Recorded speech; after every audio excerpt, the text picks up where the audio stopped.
bergabung meski masih di tengah pandemi, sudah kita masih ada batasan-batasan.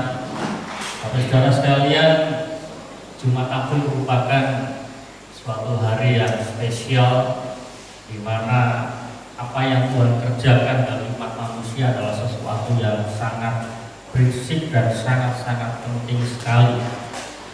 Kita akan belajar satu kebenaran firman Tuhan dalam kesempatan hari ini, yaitu berbicara tentang keselamatan. Kita akan lihat di dalam Alkitab kita, di dalam Injil Yohanes pasal 13 ayat yang ke-16. Injil Yohanes pasal 13 ayat yang ke-16, nanti kita akan baca bersama-sama.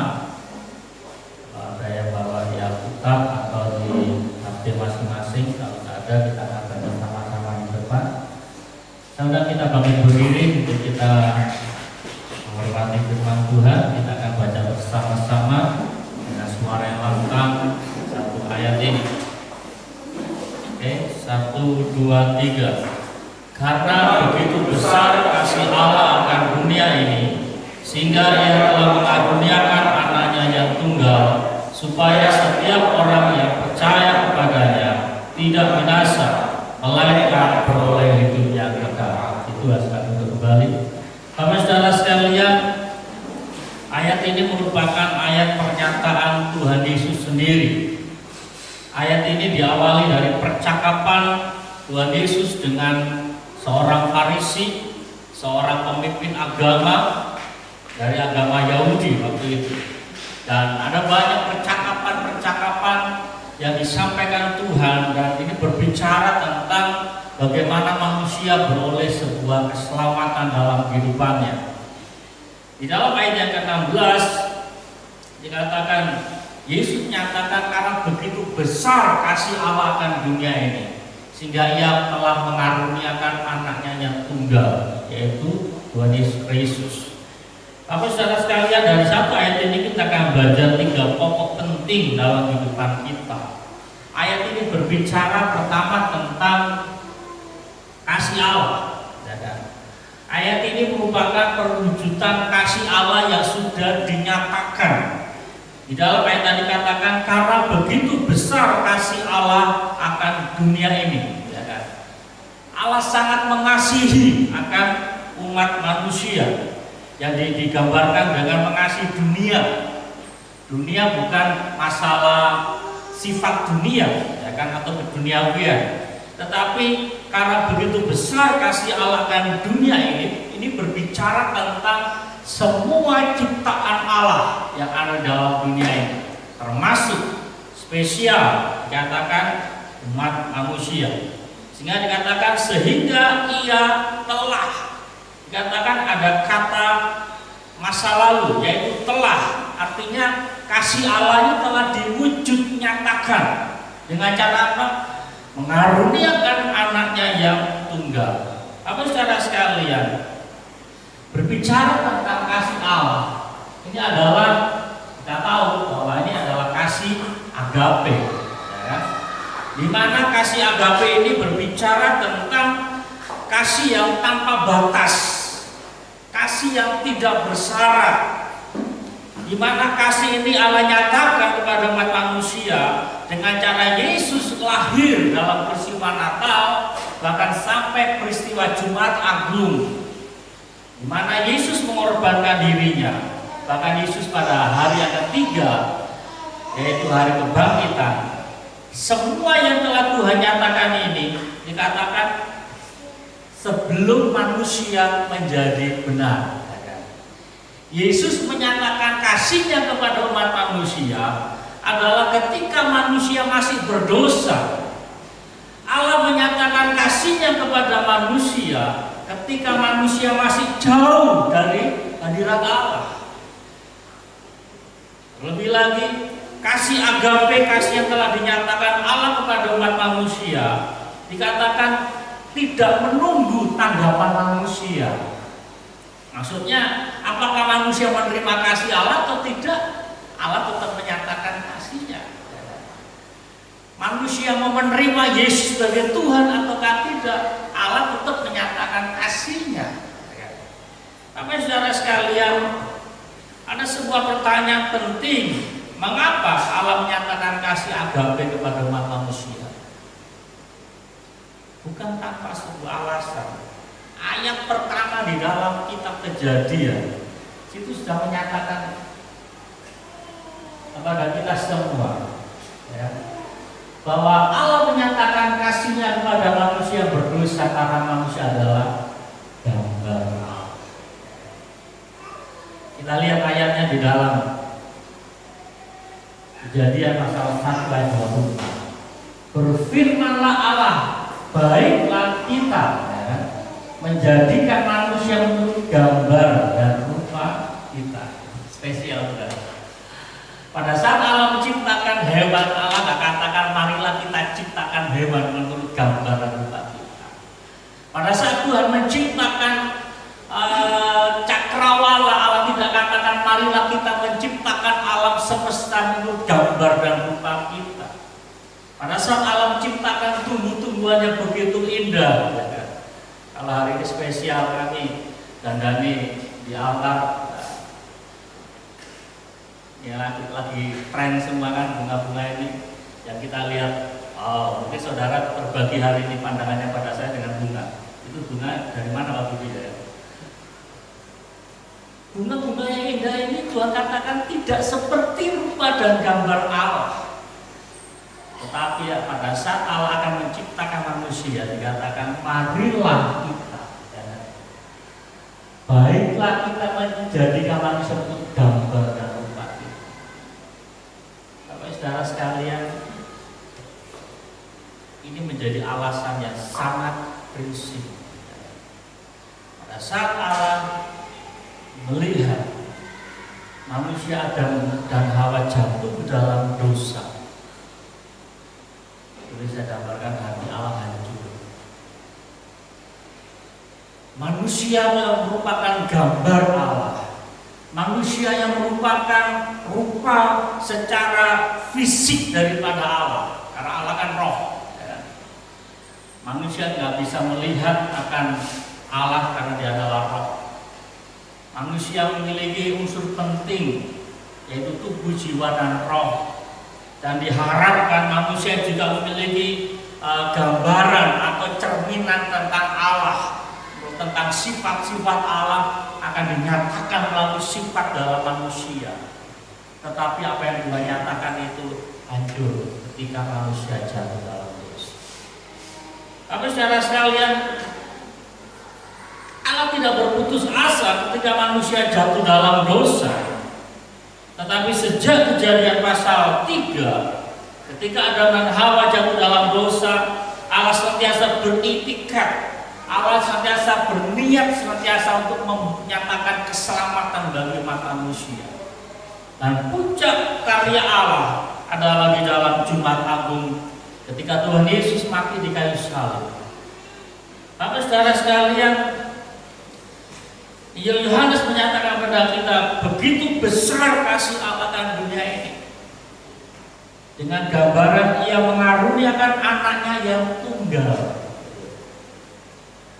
Artinya tidak ada cara yang lebih baik lagi, tidak ada cara Allah yang lebih dahsyat lagi untuk menyelamatkan manusia, yaitu dengan cara mengorbankan anaknya yang tunggal. Apa saudara sekalian, ada banyak kita semua pada saat kita punya anak 2, 3, 5, pada saat anak kita mati satu hari, hati kita hancur, jangankan mati, ya kan? Pada saat saya mengantar anak kami Seka ke Solo, hari ini saya masih bisa teleponan, hari ini saya masih bisa video call. Tetapi pada saat saya melepas anak kami kuliah, nangis saudara. Padahal masih bisa video call. Padahal kita masih bisa SMS, masih kita bisa chatting hari ini. Hancur, nangis, ya kan? Hanya berpisah masalah dekat, masalah jarak. Tetapi bagaimana Allah menyatakan kasih-Nya begitu besar dengan gambaran anaknya yang tunggal, yang korbankan untuk manusia. Tapi saudara sekalian, inilah gambaran tentang kasih Allah yang besar kepada umat manusia. Injil Yohanes pasal 3:16 juga berbicara tentang namanya, saya pakai istilah pertukaran di kayu salib. Cara Allah menyelamatkan umat manusia memang dahsyat. Saya pakai istilah pertukaran di kayu salib. Tapi saudara sekalian, salib merupakan berita buruk atau kebodohan bagi umat manusia yang akan binasa. Salib merupakan suatu berita buruk karena itu berbicara tentang penghukuman dan pembunuhan yang secara sadis terhadap kejahatan manusia. Tetapi berita salib merupakan kabar baik bagi orang-orang yang menerima keselamatan. Rasul Paulus menyampaikan kepada jemaatnya dari Korintus, dikatakan sebab pemberitaan tentang salib memang adalah kebodohan bagi siapa? Bagi mereka yang akan binasa. Karena secara budaya hari itu Israel tidak mengenal tentang salib. Hukuman mati di Israel hari itu adalah dirajam dengan batu. Salib merupakan budaya daripada Yunani atau orang-orang Roma. Makanya seperti saya sampaikan, bukan sebuah kebetulan. Semuanya masih dalam rangkaian karya Allah yang besar. Kalau hari itu dalam pelayanan, masa pelayanan Yesus, Israel ada dalam penindasan bangsa Roma, di mana hukuman tertinggi, hukuman yang paling sadis, hukuman yang paling sejahat adalah digantung di kayu salib. Saya berpikir seumpama hari itu Yesus mati dirajam di batu, mungkin kita nggak punya salib ya. Mungkin hari ini kita punya gambar tentang batu yang gede-gede, tetapi itu tidak menggambarkan tentang kasih Allah yang sempurna. Salib kita tahu ada unsur vertikal dan horizontal.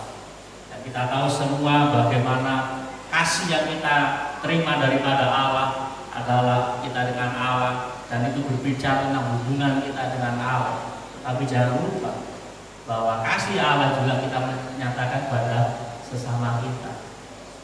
Kita harus mengasihi Allah, tetapi kita juga harus mengasihi sesama kita. Nah, tapi saudara sekalian, salib merupakan sesuatu yang sangat penting. Karena hanya di kayu salib masalah dosa manusia adalah masalah serius, di mana masalah itu hanya bisa diselesaikan oleh Allah sendiri. Di dalam firman Tuhan, manusia senantiasa memiliki kesadaran. Manusia memiliki kesadaran bahwa dirinya ingin berjumpa dengan Tuhan, tapi ada penghalang yang begitu jauh, yaitu dosa. Dengan bukti apa sampai hari ini, kalau kita tanya sama orang yang melakukan kejahatan, kamu menyesal enggak? Menyesal. Kamu tahu enggak itu jahat? Tahu jahat. Tetapi dia akan katakan, saya enggak bisa, karena ada dosa. Tapi saudara sekalian, dosa merupakan masalah yang serius. Dosa itu seperti digambarkan seperti penyakit kanker yang pertamanya kecil, kemudian kalau dibiarkan semakin besar dan pada akhirnya dapat membunuh manusia. Makanya dalam level penyakit kanker ada stadium 1, stadium 2, stadium 3, dan stadium 4. Ada tingkatannya. Berbeda dengan orang kalau sakit sakit maha, nggak ada levelnya. Sakit mah ya sakit mah ya.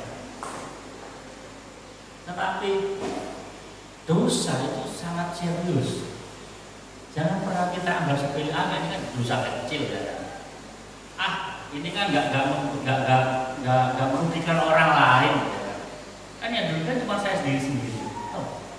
Jangan kita pernah anggap enteng akan masalah dosa. Karena apa? akibat daripada dosa. Sebab upah dosa adalah maut. Maut itu apa? Hukuman kekal. Hukuman kekal itu apa? Kebinasaan selama-lamanya, masuk dalam neraka. Kalau hari ini kita melakukan kejahatan, kemudian dihukum, kalau bukan hukuman mati kita bisa pulang. Anggaplah kita dihukum seumur hidup. Kalau kita masih umur waktu itu 30 tahun, nanti ya paling-paling umur 50 kita pulang. Biasanya kan ada potongan-potongan ya kalau kita baik. Tapi kalau kita bandel terus di penjara ya genap umur 60 kita baru pulang. Itu pun masih bisa pulang. Tetapi namanya hukuman kekal nggak bisa kita balik. Di dalam iman Kristen nggak ada konsep nanti kita masuk neraka dulu kemudian dicuci, dibersih, kemudian pindah ke surga. Nggak ada konsep seperti itu. Mungkin di pengajaran lain ada, tetapi dalam iman Kristen nggak ada konsep seperti itu. Sekali kita masuk neraka, selamanya neraka. Selamanya kita masuk surga, sekali masuk surga, surga selamanya. Jadi jangan pernah kita anggap enteng masalah dosa. Hari-hari ini ada banyak pengurangan tentang makna dosa. Maksudnya apa? Orang memperlemah tentang istilah-istilah dosa. Dulu kalau orang katakan pelacur, sekarang dikatakan pekerja seks komersial, diperlunak. Jadi pada saat seseorang bekerja sebagai pelacur, ini kan pekerja, ini kan pekerjaan. Istilah dosa diperlunak. Dan ada banyak istilah-istilah dosa lainnya yang diperlemah, sehingga orang memandang bahwa dosa adalah sesuatu yang biasa, sesuatu yang umum, sesuatu yang wajar. Sehingga dengan ungkapan, saya kan masih manusia Pak, ya. Tetapi janganlah itu sebuah pembenaran diri untuk kita terus tinggal di dalam dosa. Karena dosa upah adalah maut. Tetapi karunia Allah ialah hidup yang kekal di dalam Kristus Yesus Tuhan kita. Yakobus kembali menegaskan kepada kita semua bahwa dan apabila keinginan, ya kan, dosa itu diawali dari keinginan, telah dibuai, ia melahirkan dosa. Jadi pada saat kita masih akan melakukan dosa itu belum dosa. Pada saat kita ingin barang orang, kita ingin melakukan, saya ingin HP yang lebih baik nih, itu belum dosa, tidak dosa. Tetapi pada saat kita melakukan dosa, melakukan kejahatan itu baru katakan dibuai. Tetapi sampai di sini jangan kita menyerah. Artinya jangan kita berpikir biasa aja. Toh orang lain juga mencuri, toh orang lain berbohong, biasa aja. Hati-hati. Katakan iya melahirkan dosa dan katakan apabila dosa itu sudah matang. Artinya bahwa dosa yang ada dalam diri kita jangan dibiarkan, karena itu akan berkembang. Dosa itu akan terus menjalar dalam diri kita. Ibaratnya kalau hari-hari ini saya selalu membuat fermentasi untuk pakan ayam dari singkongnya kan saya kasih campuran empat. Hari ini singkong itu biasa, masih keras. Tetapi kalau sudah 2 hari, 3 hari, 4 hari, maka dia menjadi lembek. Sama halnya dengan dosa. Hari ini kita melakukan dosa, kita biarkan biasa aja. Tetapi pada saat itu kita biarkan terus-menerus akan menghancurkan diri kita. Dan kalau kita katakan bila dosa itu sudah matang, akan membusukkan diri kita dan berakibat di maut. Sama dengan Roma pasal 6 ayat 23. Apa saudara sekalian? Mari. Pertukaran di kayu salib merupakan sesuatu yang sangat penting, mengingat bahwa manusia tidak dapat datang kepada Allah dengan kekuatannya sendiri. Sehingga kita katakan dalam Galatia pasal 3 ayat yang ke-16, ya kan? Tampilkan gambar yang perlukan pertukaran, ada jalan untuk menuju pada Allah yang kudus.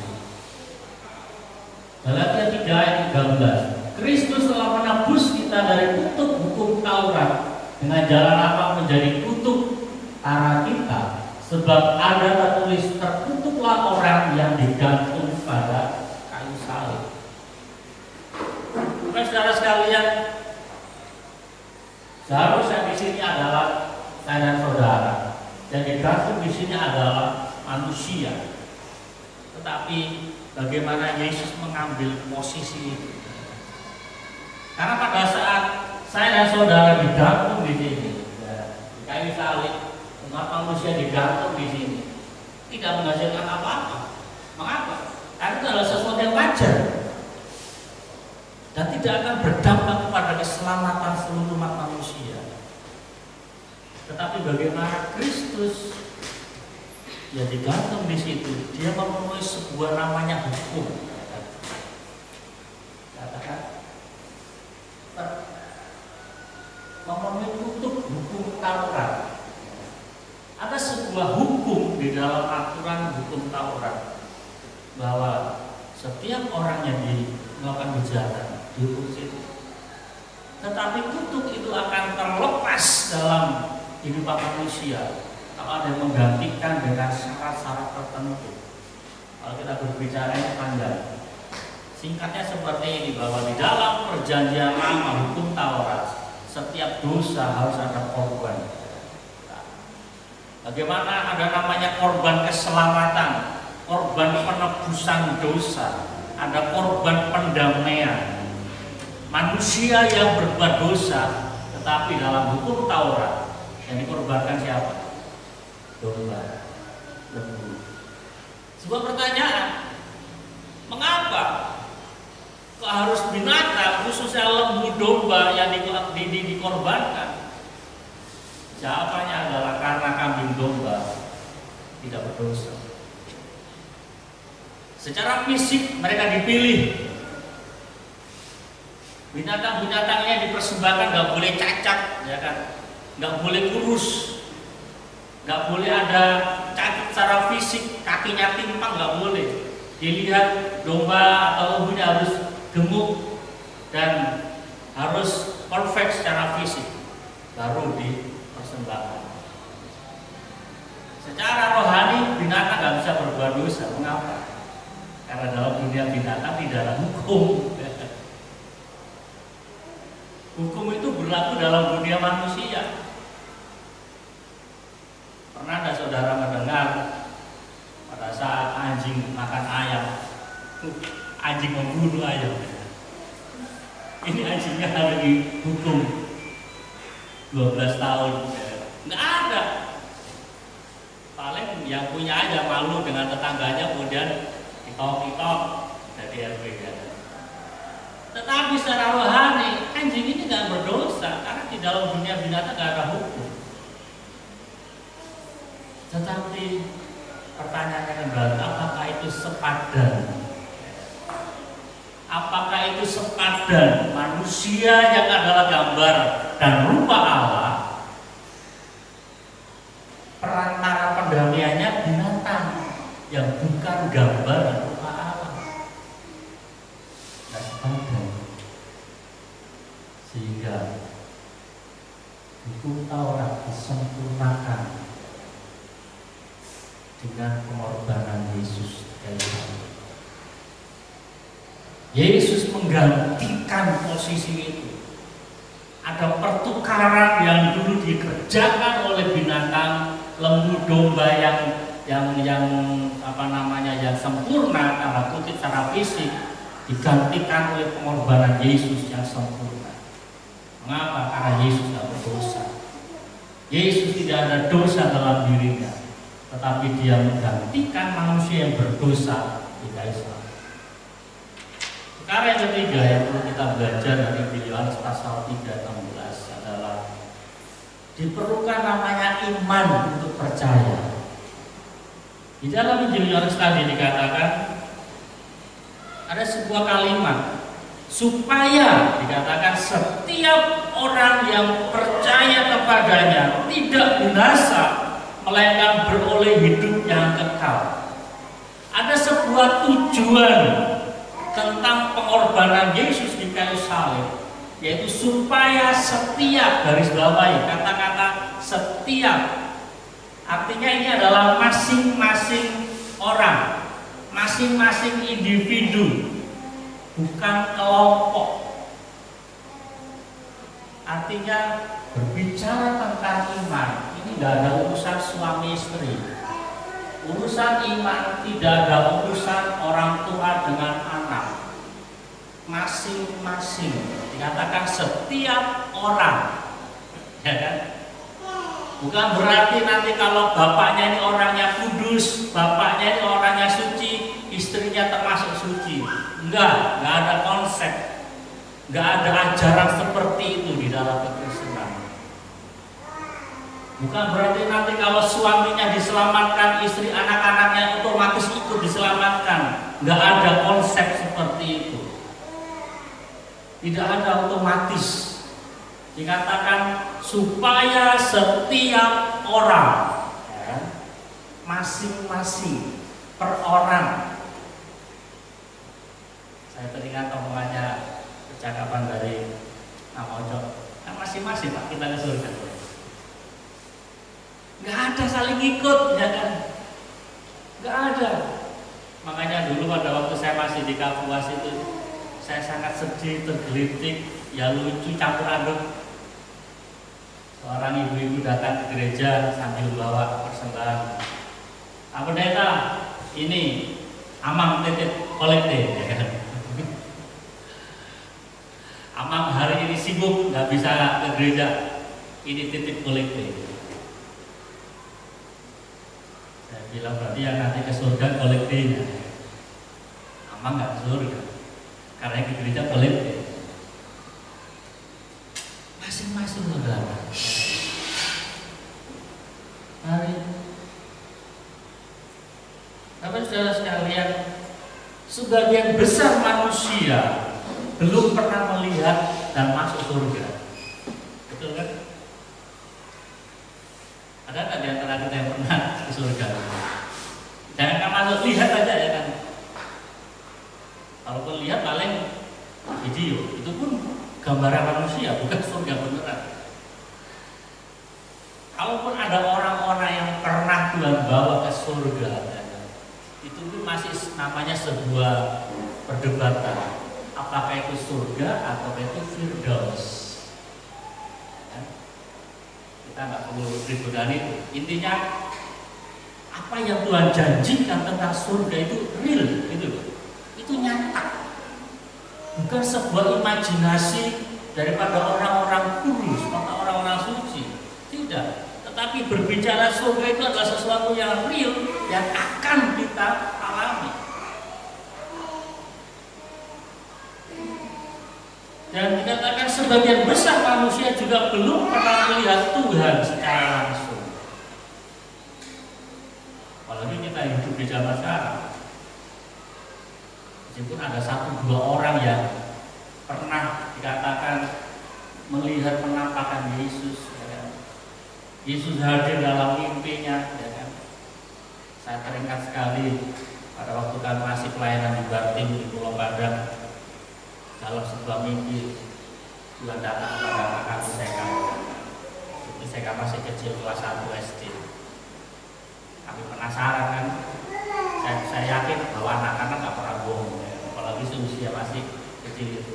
Apa yang dia alami, apa yang dia lihat, dia sampaikan pada kami. Dan kami pernah dalam penasaran kami. Lalu Tuhan Yesus ngomong apa sama kami? Terus katakan kamu jaga adikmu.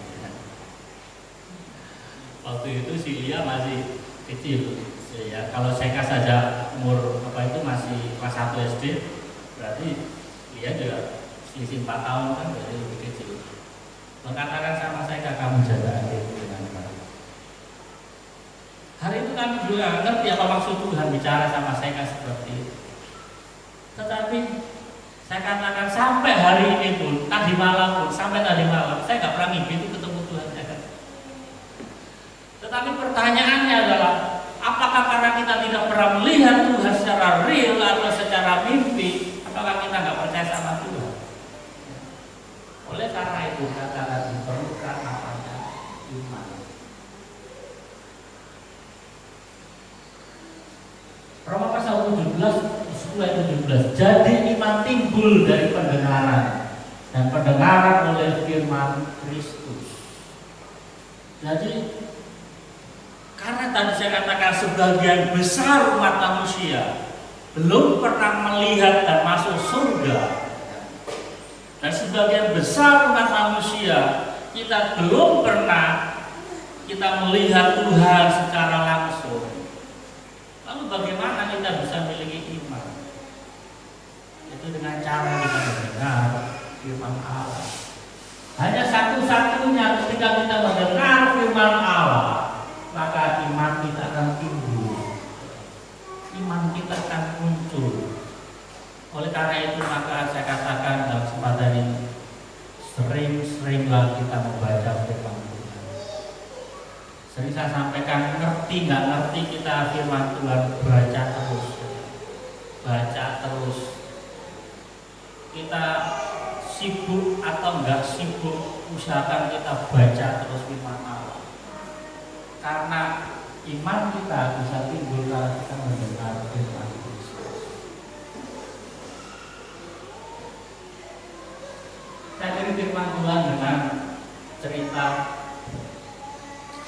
Suatu saat ada seorang yang membuat kapal dari kayu. Berhari-hari, berminggu-minggu dia membuat kapal ini. Nah, setelah jadi, dia coba di apa itu namanya, danau yang cukup besar. Ya asik main, kapal ini dia tarik sana, tarik sini. Ketika dia sedang asik bermain kapal yang dia buat, tiba-tiba dia terdengar suara ngoweng, ngoweng, ngoweng, ngoweng. Setelah dia lihat ke belakang, ternyata ada asap di gunung-gunung. Ada kebakaran yang begitu besar. Dengan terbongkar-bongkar dia ikat itu kapal yang dia buat dan dia cepat lari. Dia mau melihat di mana kebakaran. Setelah dia lihat, oh di situ, istilahnya jauh dari rumahnya. Lalu dia kembali ke tempat apa itu, dia mengikat akan kapal buatannya. Tapi apa yang terjadi? Kapal itu tidak ada. Karena dia ikatnya terbongkar-bongkar sehingga kapal itu lepas. Sedih dia. Dia mikir kemana saya harus mencari kapal. Berhari-hari, berminggu-minggu, habis itu dia pikir udahlah, relakan saja. Tetapi ketika dia berjalan di pertokoan, dia dikejutkan dengan sebuah etalase. Situ ada, dia lihat sebuah kapal. Oh, itu kapal saya. Dia teliti apa benar ini kapalnya atau bukan. Dia pastikan bahwa kapalnya adalah buatannya dia.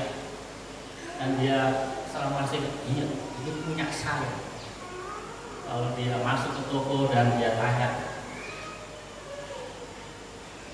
berapa harga kapal ini? Karena dia nggak mungkin hanya minta, meskipun itu punyanya dia kan. Nggak mungkin dia bisa mengaku-ngaku ini punyanya dia. Ada sebuah harga bayar yang harus dia beli. Setelah pemilik toko katakan harga yang sekian, dia pulang. Dia berpikir bagaimana saya bisa dapatkan kembali kapal saya. Akhirnya dia pecahkan tabungannya, dia kumpulkan uang, dan dia datang kembali pada toko. Dia beli kapal. Yohanes 3:16 berbicara seperti gambarannya. Pada saat manusia jatuh dalam dosa, Allah kehilangan manusia. peristiwa Jumat Agung adalah peristiwa bagaimana Yesus membeli manusia itu kembali. Meskipun Allah adalah pencipta manusia, Allah nggak sewenang-wenang. Hai manusia, kamu milikku, kamu harus kembali. Allah nggak sewenang-wenang. Allah bayar dengan kematian yang dasar.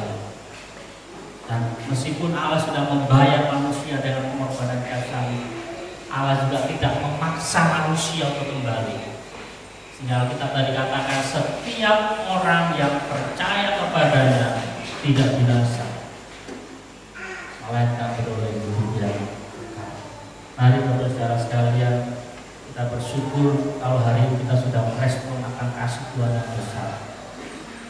Kita bersyukur bahwa kita memiliki iman bahwa Yesus adalah juru selamat kita. Meskipun kita nggak pernah melihat Tuhan, meskipun kita nggak pernah melihat surga, tetapi kita memiliki iman karena firman Allah yang kita terima dalam kehidupan kita. Mari sedang jemaat Tuhan, bukalah hati dan terimalah berkat dari Tuhan kita Yesus Kristus. Kasih karunia dan damai sejahtera serta sukacita berasal dari surga, serta kekuatan kuasa ilahi dari Tuhan kita Yesus Kristus, serta penghiburan kasih yang kekal. Terimalah berkat Tuhan ini hanya di dalam nama Allah Bapa, dan di dalam nama Allah Anak, dan di dalam nama Roh Kudus dari pagi ini sampai Tuhan Yesus Kristus datang kedua kalinya. Bapa, terima